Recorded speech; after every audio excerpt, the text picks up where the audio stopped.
Magandang araw mga kaibigan. Bigyan natin ng reaction, opinion itong post di umano. Pahayag ito ni Senator Lacson. Babala. Aburido na ang mga kongresista nito, mga politiko, kaalyado ng Administrasyong Marcos. Aburido sila sa pahayag na ito ni Senator Lacson. Salamat po Senator Ping Lacson sa wise move nyo na ito. Senator Ping Lacson said he will not sign the Bicameral Conference Committee report on the proposed 2026 national budget unless key provisions are corrected, citing concerns over health funding and infrastructure allocations.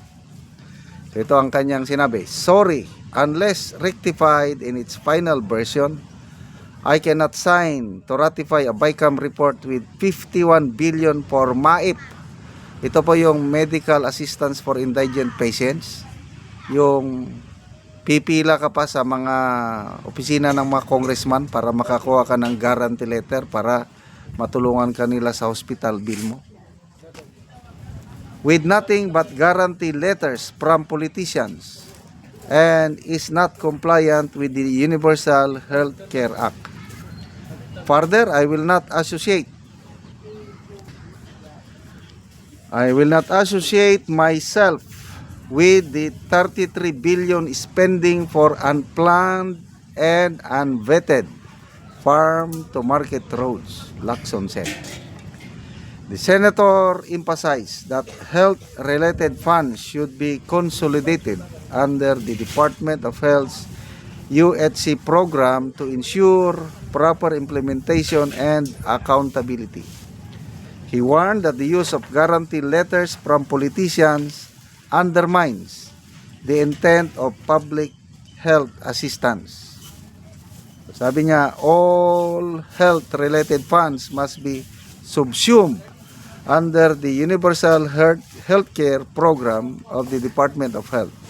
Guarantee letters from politicians will only guarantee patronage politics, but not the healthcare needs of Filipinos, especially the indigents.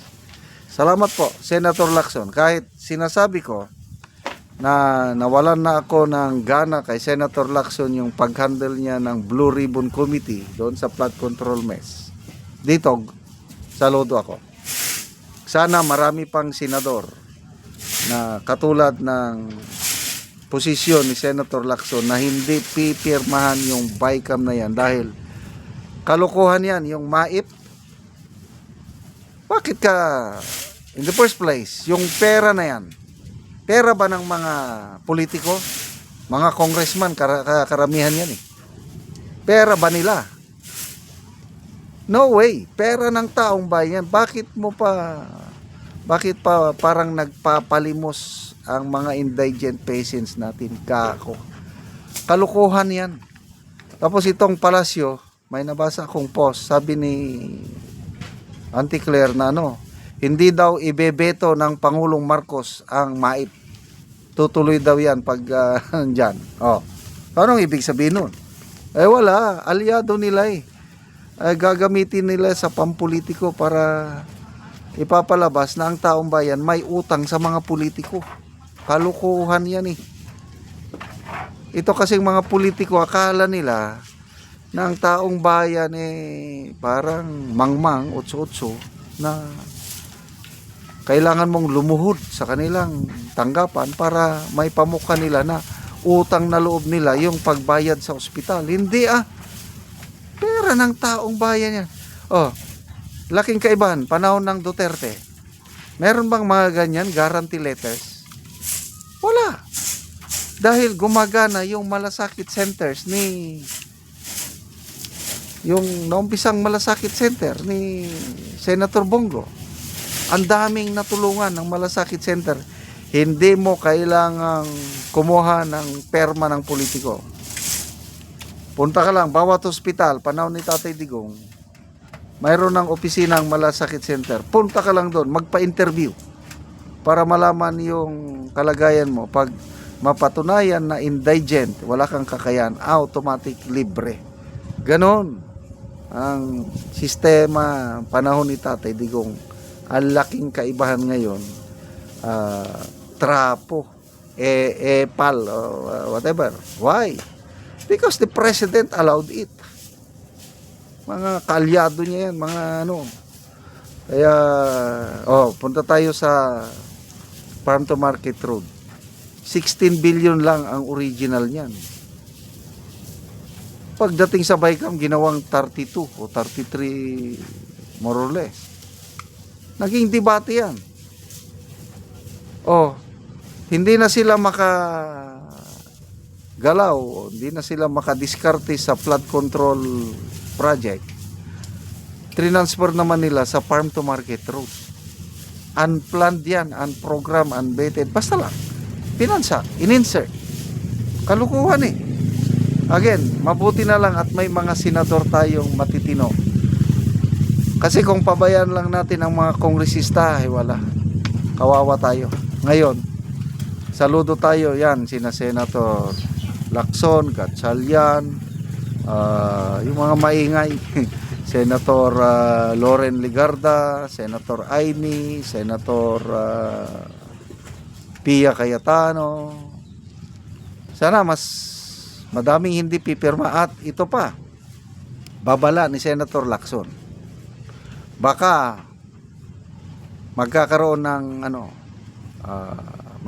ng re-enacted budget for 2026 kasi nga sa deadlock hindi nagkakasundo ang mga senador at kongresista dahil sa mga insertion.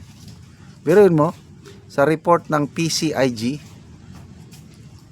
tinawag nila ang House Speaker mismo at saka Chairman ng Committee on Appropriations, King and Queen of budget insertion sa DPWH budget for 2026 dahil lumobo yung mula sa NEP, lumobo. Ang alam ko dyan sa batas, ang Kongreso i-approve niya yung NEP or pwede niyang bawasan, hindi pwedeng dagdagan. Yan ang alam ko sa budgeting process. Bakit itong mga kongresista natin dinodoble nila ang mga ano? So, tingnan natin kung anong mangyari. Ongoing pa ang Bicam deliberations ngayon. Salamat mga kaibigan sa inyong pagsubaybay sa ating channel. Nakakatulong kayo ng malaki sa tribong Talandig ng Bukidnon dahil ang sweldo natin sa channel na ito pantulong sa tribo. Namimigay tayo ng mga libreng yero at pako para makapagpatayo itong tribo ng mas maayos nilang tirahan. Panoorin nyo ang video na ito. Hello mga ka-viewers, live ta karon, mao ni ang matabangan hatugsin si Kuya. Salamat tayo. Salamat tayo. Tayo na wag asin. So si Kuya, so mo ni ang balay. Ato pa niya. Salamat tayo. So mo ni ang balay ni Kuya ang atupan sa nahat gihatag sa iya nga yero. So nagagatog na nagagatog na gid si Kuya. So mo ni ang balay ni Kuya ngayon gipatindog. Natagaan man siya gyero. So mo na nga yung gitaod na. So ako man nagit si Kuya. So nindot na gid yung balay.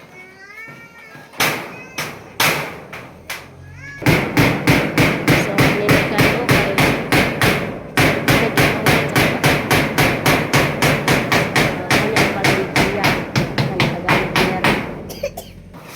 karon na humanagyod ang balay ni Kuya so nindot na kaayo kay na humanag atop ang gihatag sa iya nga yero, plinsen, pako, ug lansang nakataon na gid niya so nindot kayo mana ug karon Kuya unsa imong masulti nga natagaan kag yero.